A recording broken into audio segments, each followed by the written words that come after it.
So the number one question we get in the store, well, I guess the number one question is, what do I put on boneless, skinless chicken breast? You got to go back to season 1 for that answer. But the next question we get is, how do I use spices? And it's really interesting to me because a lot of times the question comes to us after we've taught a cooking class and they're still asking, how do I use spices? So I know it's an important question and it's one that I really need to work on answering correctly. So this episode starts to answer that question. We really tackle and drill down, what do customers really mean when they're asking that question, how do I use spices? So I was sharing this with my producer, Catherine, and she said, why don't we just sit down and talk about it? Let's just do an episode trying to dig in and answer that question, how do I use spices? Catherine interviews me, and then we head to the teaching kitchen with Lily. I thought I would tackle a spice blend that's typically used for something savory, but we turn it on its ear and we use it in a cookie. By the end of this episode, you for sure should have a good answer to, how do I use spices? My name is Ann Milneck. I own Red Stick Spice Company. I call myself the tireless champion of home cooks, and this is my podcast, Smidgen. You're listening to Smidgen, the Red Stick Spice Company podcast located directly between a dash and a pinch, where it's all about the tips, tricks, and tools to make home cooking easy and doable. We did our research, and it's proven mealtime's where it's at. And now your host, Ann Milneck. Hello, Ann Milneck, host of Smidgen. Hey, Catherine, producer of Smidgen. Thank you very much. We are doing a little bit another time. We're doing the Turning the Tables on Ann Milneck. And I was wondering, this is the How to Use Spices episode. And I'm wondering, can you just tell us a little bit about why were we having this episode to begin with? I've owned the store for 7 years, been teaching cooking classes for 3. And it is a spice shop. When you walk in, it's just walls and, shelves and shelves of jars of spices. And it's the number one question we get. How do I use spices? And we feel like we answer it all the time. We're writing recipes. We're doing newsletters. And, you can taste the spices when you come in. And then we teach full cooking classes using spices. I can teach 2 hours of recipes. Everyone eats. Everyone's happy. And someone will walk up to me and say, but how do you use spices? And I know we know what the answer is, but we're having trouble finding the right words and really kind of honing in on what a customer means by that. Definitely, how do I use spice? But for me, a lot of times, and when you ask me that, you always get at least 5 follow-up questions because I need more information to answer your question. But what we have come to find out is that a lot of it has to do with, when do I use spices? Interesting. Oh, yes. Good. Well, and I can just imagine you, maybe after class, somebody still asking how to use spices, you'd be a little bit brokenhearted, like, what? We just did the whole thing. Right. Am I doing it wrong? Yeah.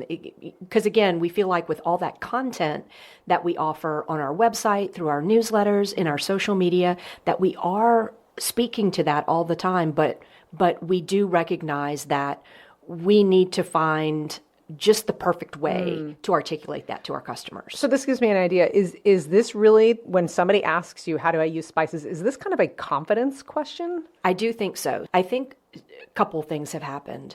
So the food world is, in my opinion, the food space is super crowded now, and there's a lot of folks producing content that feels maybe unattainable, or that it's coming from you might be doing it wrong perspective. So there's already a little bit of trepidation we find when we talk to cooks in our store. There's already that sense of, if I don't follow this to the letter, am I doing it wrong? The other thing I think that's happening is that our world has honestly gotten smaller with connectivity, websites and social media. And so a lot of these ingredients are, people are writing about them, people are using them, and they are not as common to a lot of our customers.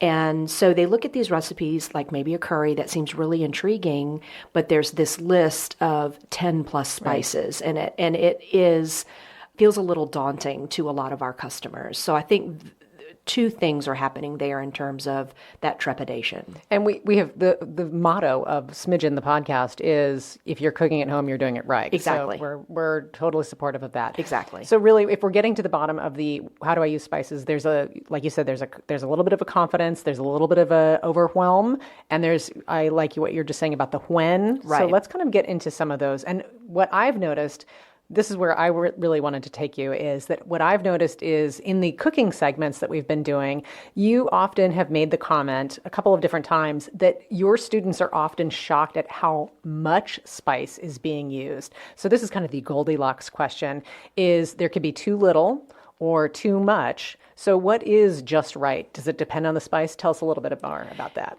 It depends on the spice and it depends on what you're cooking. So we have, and when you come in the shop, we have 1 ounce packets of spice blends that we offer.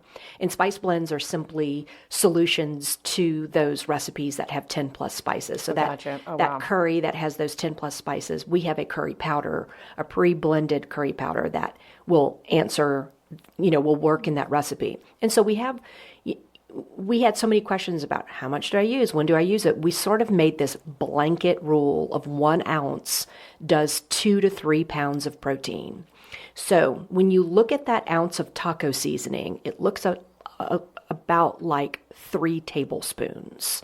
Each spice looks a little bit different depending on density, but overall you're looking at 2.5 to 3 tablespoons in that packet. That packet of taco seasoning will do 2 pounds of ground beef. So that's 3 tablespoons of a spice blend in 2 pounds of ground beef. Now, it depends on what spice blend you're talking about. Would we put 3 tablespoons of Chinese 5-spice on some boneless, skinless chicken breast? Of course not. No, yeah. We would have a not pleasant experience at the end. But that is, if you think about that ground beef that's got some fat in it, and you're looking for, let's think about tacos. We want them to say tacos. Yeah. You're using a fair amount of spice blend, and that typically catches people off guard when, they say, you're so heavy-handed. But the truth is that we need those spices to coat all those surfaces. Like if we're roasting broccoli, we need it to get into all those little crevices and coat all those surfaces so that we get full flavor. Hard to answer with a hard and fast measurement, Sure. But it's probably more heavy-handed than you think. I love that. Let's say that one again. The proportion of protein to the ounces of spice, the blends. Generally. Yeah, generally. 1 ounce of spice blend to 2 to 3 pounds of protein.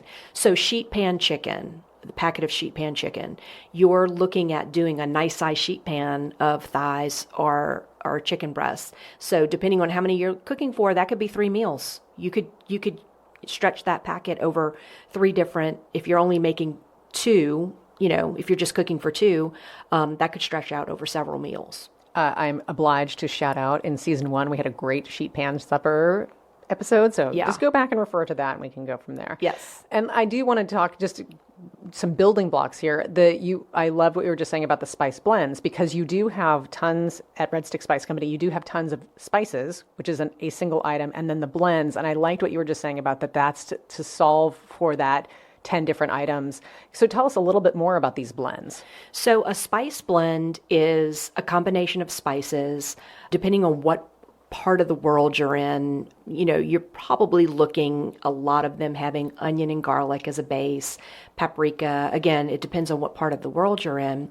But a spice blend is really the creative creation of the blender. So there is no one curry powder. My curry powders are very different than a curry powder at a different outlet, or a curry powder you might blend on your own from single spices. So we have a lot of folks who blend their own spices. They come in and buy their single ingredients, and they blend their Turkish bahara or Burberry spice or curry powder.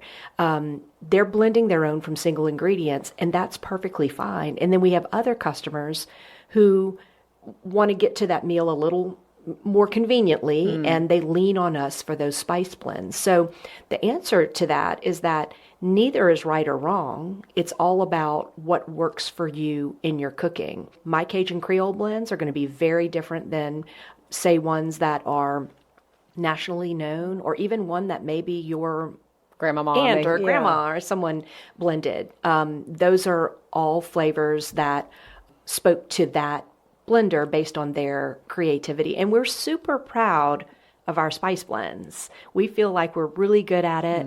And we also work really hard to bring flavor first and keep salt in the background.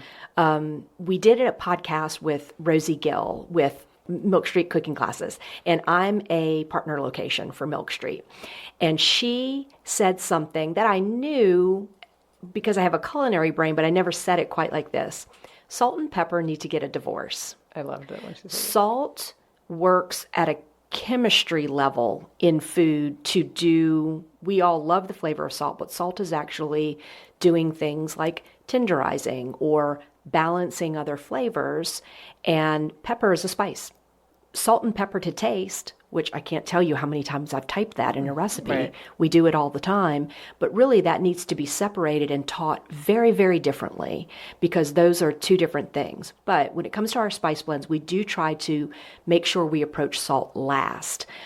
Most of them are salted, but I would say it's toward the end of the ingredient list. Interesting. I want to come back to blends in just a minute because I want to talk about some of these other pieces too. You mentioned when. Yes. So when do we add our spices? It's a great question. And I really, the more and more I think about my customer's question, how do I use spices? I really come back to this question of when. When you think about the way you can alter the flavor of spices, you can do it one of three ways. Again, this is all Rosemary Gill, all Rosie from the Milk Street episode that I hope everyone make sure they download that one. Three ways we can alter what a spice does. First is grinding it. So when you grind the spice, you change the flavor profile because you are increasing surface area. You're also knocking around some of those volatile oils, and so you're changing it a little bit when you grind it. Then blooming spices is when spices and fat get together, and you could do it to make a spiced oil. But blooming is also happening on the skin of chicken because the fat in the skin on a chicken thigh. It's also happening on salmon because salmon is a protein high in fat. All good things.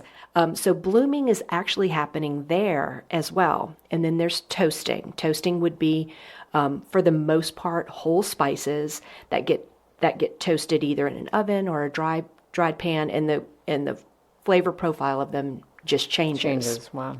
When you're toasting and blooming spices, you run the risk of burning them. If you're on a boneless, skinless chicken breast that has virtually no fat and you've just dry rubbed it with spices and then you pop it under a broiler, those spices are going to scorch and it may not be a very pleasant experience. So I know your question was when. Higher fat foods, skin on poultry, salmon, that I feel comfortable rubbing on that protein, and then either sautéing or roasting, and that blooming is going to happen.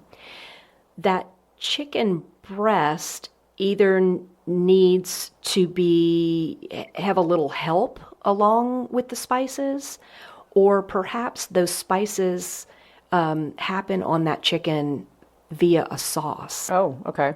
Or a different way. Those would be the differences in how I would approach spicing those proteins at different times. I probably should have asked this a little bit earlier. What is the purpose of spices? Is it to bring that flavor of that spice into the dish, or is it to enhance the dish that you're making, or is it a combination of those both? Yes, yes, and yes. Great. Okay. Historically, spices were used for preservation. So when we think about before refrigeration, and they were just starting to figure out that things could be pickled and brined and, those types of preservation techniques, spices were used then, but they were also used to mask the flavors of things that were a little beyond their usable life. When we think of it that way, it's changing and enhancing flavor but can also be used for preservation. So yes, you're bringing the flavor of the spice, but you're also using it to help enhance or change what's happening in that in that protein or vegetable, especially when you start to talk about things that are bitter, like greens. So a lot of times we approach that with sugar, but there are actually a lot of spices when you start to think about some of what I call the sweet spices, when you're in the world of cinnamon and cardamom, that can really, really help with bitterness. Your initial question, the answer is yes and yes. Yeah. It's because of the flavor of the spice, because we want to taste cinnamon or paprika, but also because it's helping either enhance or tamp down, some flavors that are natural in those foods. I always like to ask the question, I don't know if I'm just always poised for disaster, but I always like to think about how do you fix something that is going not the direction you want it to go. So back to the idea of Goldilocks is that there could be not enough or too much. Can you talk a little bit about how to, now this new information too that you've given me about the when, what are some of the things we can do to correct something that's going the wrong way? I'll address too much to begin with. So let's go back to that boneless, skinless chicken breast that I put 3 tablespoons of Chinese 5-spice on. Whoa. First of all, nobody should do that. Don't do that. But if that had occurred, that protein would then be turned into a soup. I just increase the other ingredients in volume of and put that protein in there. All these other elements to come in and help us out here. Right. Number one, you're probably going to a soup or stew in that situation. In terms of not enough, a lot of times that can be fixed with seasoning after the fact, but you probably want to get it on there in another way, and that would be like infusing spices in an oil or perhaps using spices in a sauce of some sort. And in some things like I season rice when I cook it. Something like rice or potatoes or pasta that you forgot to salt, those are going to need something saucy, significantly, flavorful and saucy to help that out, because it's hard to get flavor back in that carb, when you haven't done it from the beginning. One of the words our friend and previous guest on Smidgen, Lily Courtney, she often uses the word affinity to describe these flavors that like to go together. I'm wondering, that word is coming to mind with what you're telling us about how to use spices. I'm wondering, what are some of the combinations that you really like? And of course, specifically some of the things that our listeners might want to try. You would love to see them try. We all know about pumpkin spice and what that cinnamon and cardamom and all those do. What's interesting about that is that you can bring in savory flavors to that combination. So we have a blend called Autumn Spice Blend it's essentially pumpkin pie spice that has onion and garlic added to it and shallot added to it. And suddenly this is your spice blend for roasted butternut squash, your Thanksgiving turkey, or chicken. The other two that come to mind that I use a lot when folks come in, we are unfortunately in a part of the country where there is a whole lot of hypertension. We actually have a podcast where we're going to talk to a dietitian from Pennington about the DASH diet that was created specifically for hypertension. And so a lot of folks come in and they say, I can't have salt anymore. I'm on a low salt diet. And the thing about salt is your palate likes it. The salt completes other flavors. Your palate's looking for it. But there are ways you can satisfy that need without salt. And 2 of them are mustard and mushrooms. So mustard is a little sharp and it's also kind of bright. And then mushrooms are part of that umami family. So we have a blend called smoked porcini shallot mustard that is salt-free. You can use this. I've used it to make rice. I've used it, of course, to make boneless, skinless chicken breast. It's phenomenal on pork tenderloin. And you do not know the salt isn't there because of the way these ingredients, not to mention the shallot in there as well, the way those ingredients play off each other, and it's complexity. So what has happened is you've built complexity, and then so it's not boring, it's not flat, and you're not reaching for that salt shaker. So then the other spice blend that comes to mind is lemon pepper. Lemon is bright and zingy and citrusy, and your palate loves it. And then in there with that black pepper makes for a really interesting spice blend that helps to satisfy it. So then the other one I would mention is a spice called fenugreek.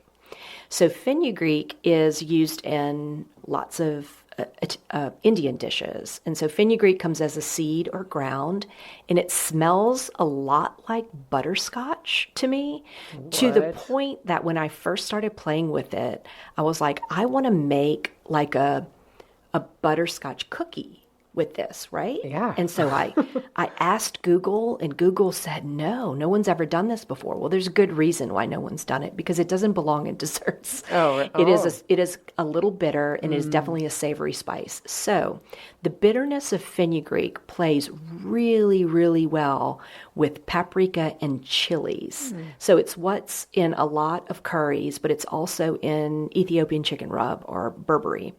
And it's just this really complex layer of flavor. I don't find myself using it alone at all. It definitely needs some other things brought to the party, but it brings in a pleasant bitterness that is, we like it when other things are balanced in there, and it really, really is a beautiful flavor. Wow. That's great.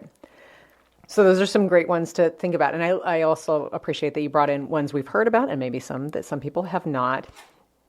Tell us a little bit about your choices for some spices that people maybe have overlooked that you think that they absolutely should try and experiment with or should make a part of their pantry.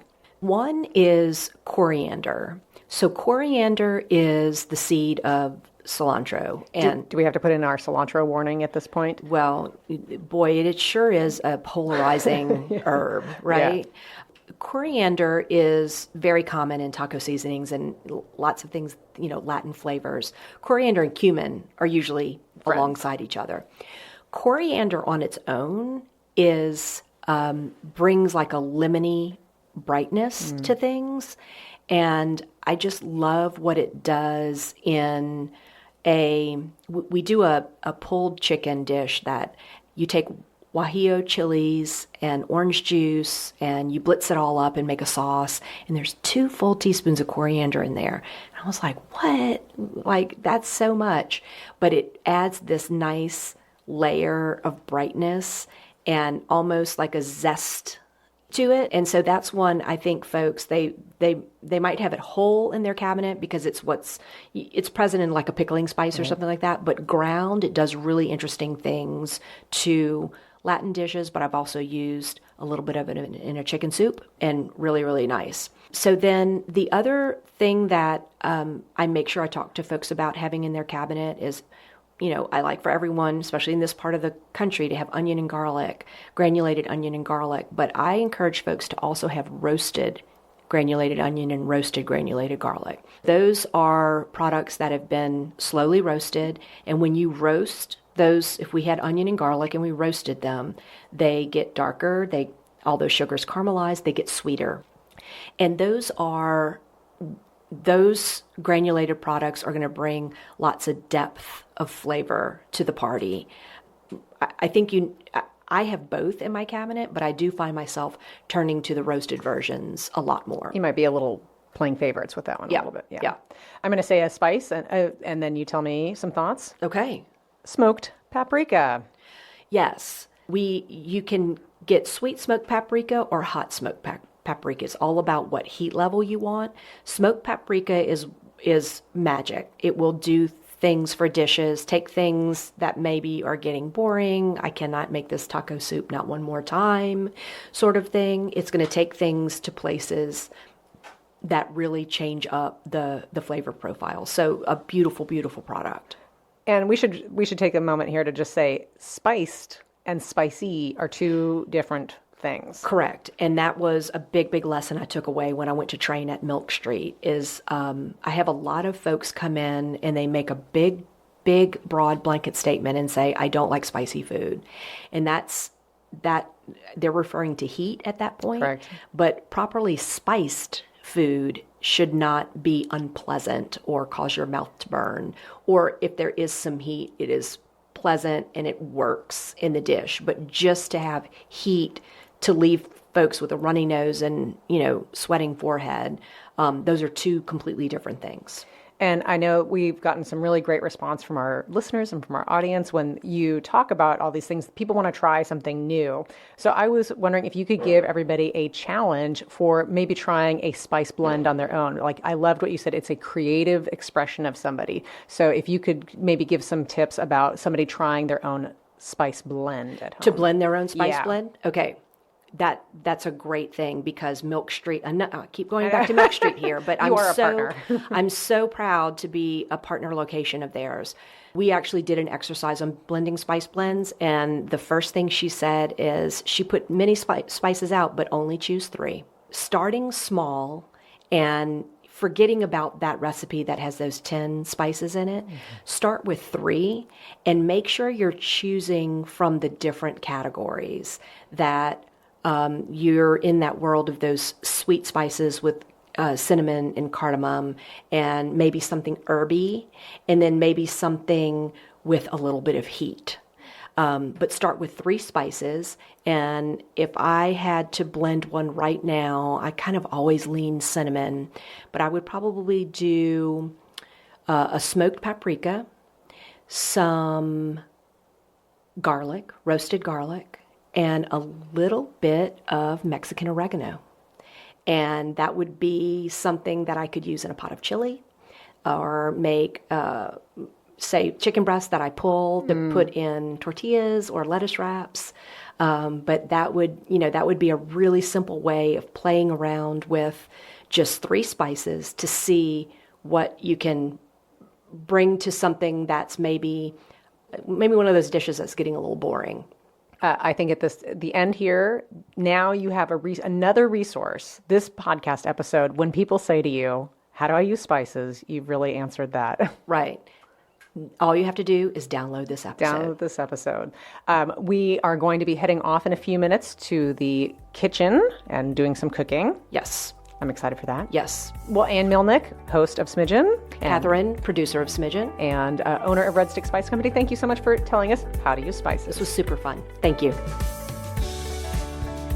So that was great. I always enjoy talking with Catherine. I feel like we really dig in and get to the bottom of what we're trying to figure out. So we're about to head into the test kitchen with Lily to make garam masala shortbread cookie. So garam masala is a spice blend, an all-purpose spice blend used a lot in Indian cooking. You'll see it a lot in curries to bring some extra flavor. And it's got our garam masala. We blend ours ourselves, and it has coriander, cumin. There's some turmeric in there, and it seems like not what you would put in a cookie, and it works perfectly in this little shortbread. You're going to be amazed. So for this time of year, we definitely want to make sure folks have our pumpkin pie spice and our apple pie spice on their radar. Another one to take this time of year in a little bit of a different direction, those similar warm spices, but maybe just a little bit out there, would be our chai spice. So really great way to bring some interest to a pumpkin pie or a spice bread or even a batch of snickerdoodles. So those spice blends will take your baking in a different direction this time of year. Also, be sure to stay tuned, because we're going to use a technique. No matter what spice blend you're using, if you're baking, you want to consider this technique, because we bloom the spices in the butter after we brown it and then proceed with making the cookie dough. So if you're a baker, this is your new technique. You can find garam masala, our pumpkin pie spice, our apple pie spice, and lots of other spice blends at redstickspice.com, and also in our Jefferson Highway store in Mid-City, Baton Rouge, and at our downtown store. Just for Smidgen listeners, use code SMIDGEN15 at checkout and save 15% on your entire order. Let's head to the kitchen.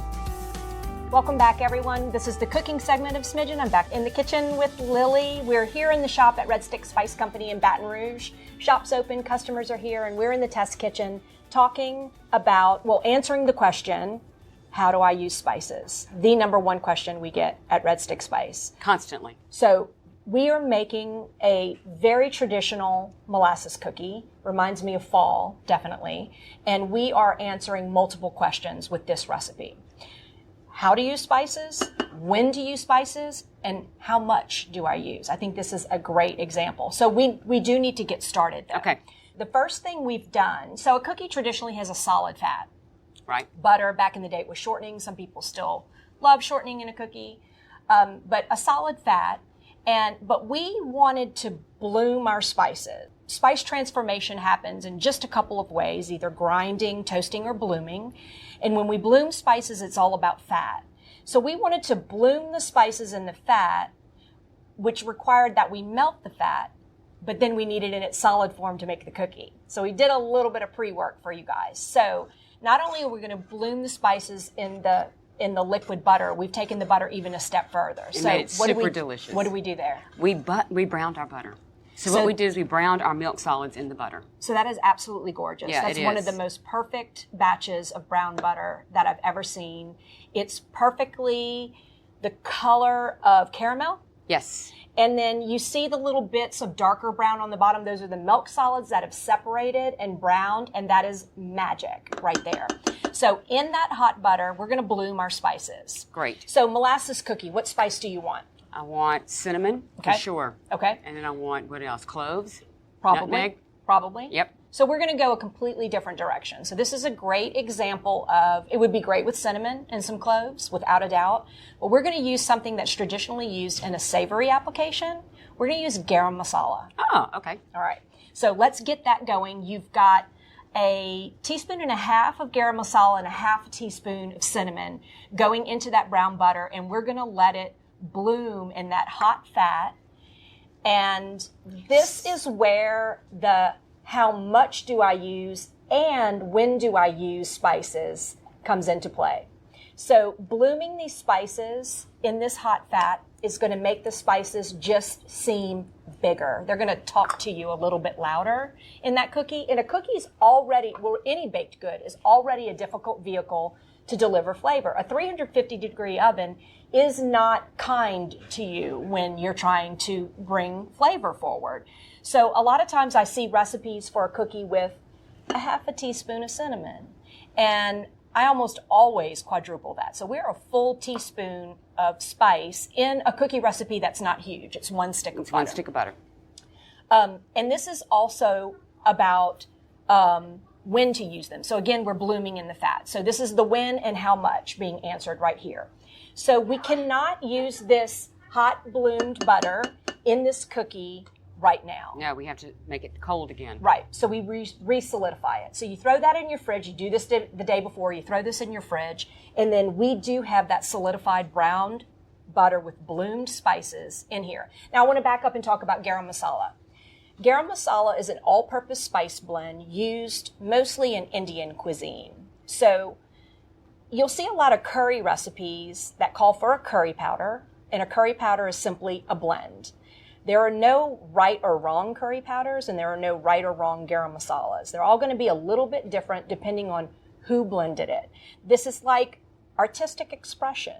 Now, there are some core ideas around these spice blends depending on the region and the history. You know, Cajun Creole spice blends tend to be similar, but they're not exactly the same. Yeah, some have more salt, more cayenne. Right. So same thing with all other regions of the world. So people come in and they get super caught up in, I need authentic curry powder.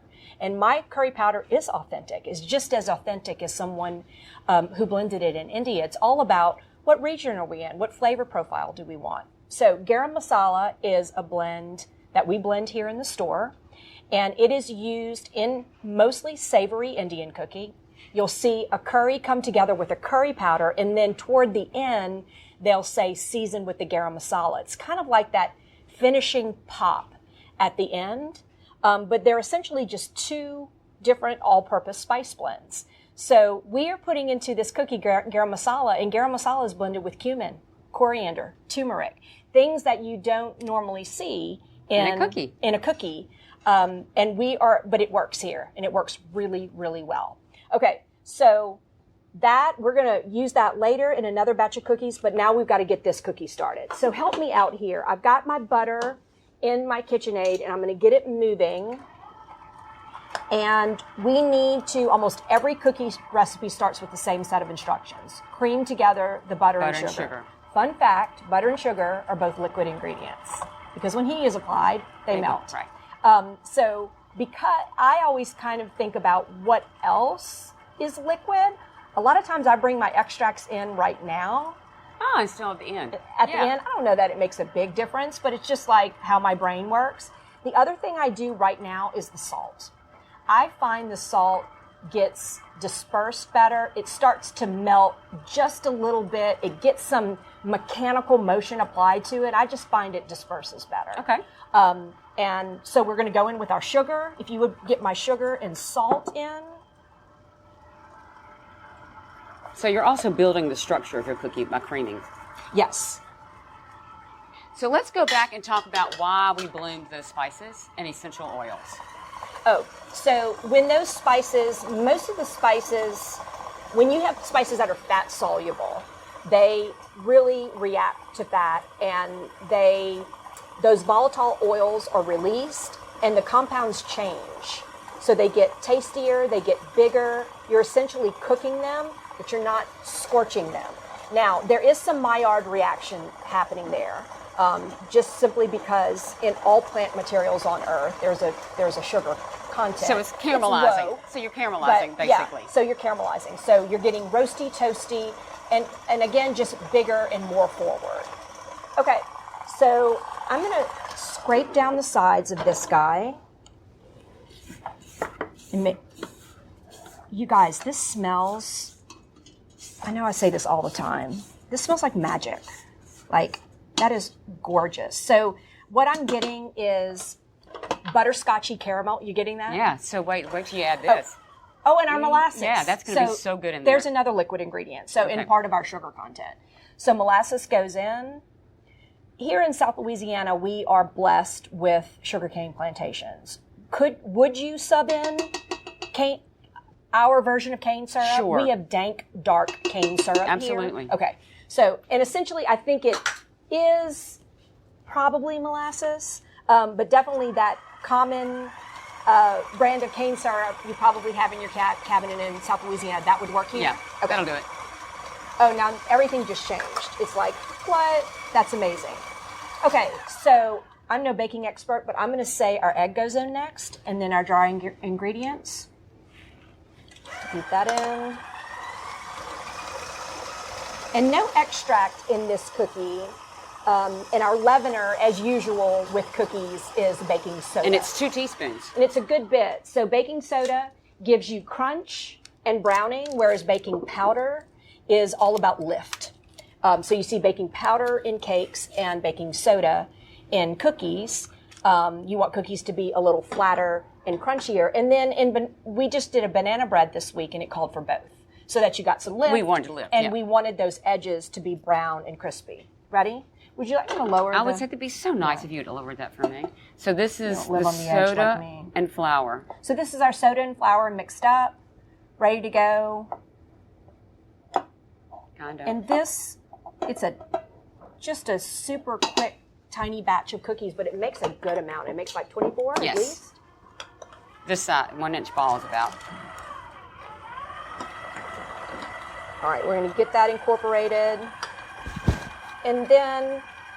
Now this texture is what you're looking for as well. That's what your ginger sugar is going to do for this. That's where my ginger is. It's in my sugar. Right. So this cookie loves to be rolled in some sugar, and the sugar is what's going to give you that crunchy, crackly on the outside. So you have a couple of options. You do have to chill this dough. You have a couple of options. You could just pop this thing off, throw this in the fridge, and then come back. What we're going to do is go ahead and roll them and pop them in the fridge for a while before we bake them. You could also roll them, not roll them in sugar, just get them rolled, pop them in the freezer, and then when they're frozen, slip them into a zip-top bag, and then that is ready to go when you need cookies for when you're entertaining or the holidays come around. Gifts from the kitchen. Oh, or a gift. I love that. Okay, so let's roll a couple of these, Lily, and then we'll pop these in the fridge and come back and bake them. Can I eat the dough? Oh, So I'm gonna get, my favorite guaranteed I'll be getting emails. I can hear people typing right now. I'm gonna get emails about this. I taste all dough and all batter. I only bake to eat the dough. So I taste dough and batter because you can't fix. I can't taste to see, what is the crumb going to be like when this is baked. I'm tasting for salt and spices and extract. So I do taste raw dough just to make sure my salt is there. I want to crunch a little piece of salt in that dough because you can't fix that when these are baked. So we want to make sure, and the salt is there. I got a couple of really good separate crunches of salt. Perfect.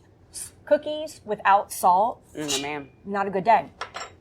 And it's one of those things you may not be able to put your finger on it, like, why don't I love this cookie? And it's probably because the salt wasn't there. And those spices are nice. And that's so interesting to me that this is a totally sweet dessert-like cookie. And we use the spice blend with cumin, coriander, turmeric, and all these savory spices. Okay, we need to refrigerate these. Okay. These work out. This little cookie is flat and crunchy, but you're going to be able to keep it in more of a circle form and not have so much spread if you do refrigerate these. Right. So we need to refrigerate these, and we're going to come back and bake them. Sounds great. Okay. Okay, we're back. We've chilled our dough and baked them 8-10 minutes. Yes. We did turn them halfway through. You need to know your own oven to see what's happening in there. Was browning on one side, so we turned them. But 8 minutes, and they are gorgeous. Yes. That is a beautiful pan of cookies. So let's talk about what size we were rolling them in, because these perfect ones are mine. I like a heftier cookie. We live most of our life in the kitchen together with a burnt top of our mouth. Sure. Let's not do that today. Sure. And because these are piping hot. As they cool, they are going to flatten out, because you can see our cooled batch is a super flat, crispy cookie. So these are going to flatten out. That's the amount of sugar that's in the cookie, in addition to a fair amount of soda, that leavener that gives you browning and crispiness. Crispy. So I would say a fair amount for a batch this size. Was it 2 teaspoons? 2 teaspoons. Yeah, that's a lot. That's a good bit of soda for a batch this size. So that's why you get very quickly to this crackly, crispy And you can already cookie. see it happening. Yep. So they're starting to flatten. You see all those crackles, and that sugar on the outside is what helps those crackles as well. So you ready to taste? I'd love to taste one. Okay. The dough was delicious. Yeah. There you go. My half is bigger. Not shocking. Chewy in the middle, crispy on the outside. That's a good cookie. Can you name the spice that hit you first? Because it's like just so much and so good, and it's complex but not complicated. And I don't. But it's not like ginger or cinnamon. It's like a story. Yeah, it's like, no, I don't. I was going to tell you that. No, I don't. Yeah, there's just a lot more happening there. And I don't and taste the butter. any savory. You see what I'm saying? butter. It balances so you don't really notice the savory. Okay. Tea, coffee, or milk? I'm a milk girl. Yeah, me too. Really, really good. These would make killer sandwich cookies too. Oh, for sure. So what filling would you put in there? Well, anything from dulce de leche to cream cheese. Make a little whoopie pie? Yep. Yeah, these would work there. Yeah, delicious. All right, Lily, Thank you, Anne. you're a good cooker. Now I know how to balloon. Thanks, everybody. Those cookies were divine. Thank you to Lily for riding shotgun with me in the kitchen. Those are really delicious, so I hope you got a new holiday baking tip out of that. Thank you for listening. Smidgen is available on Apple Podcasts, Spotify, Stitcher, and we are now on Pandora. Subscribe to the show and learn everything about Red Stick Spice and Smidgen at redstickspice.com. You can also head over to smidgenpodcast.com, check out the show notes, find links to everything we talked about in this episode. We have another episode coming out next week. We will see you then. Bye.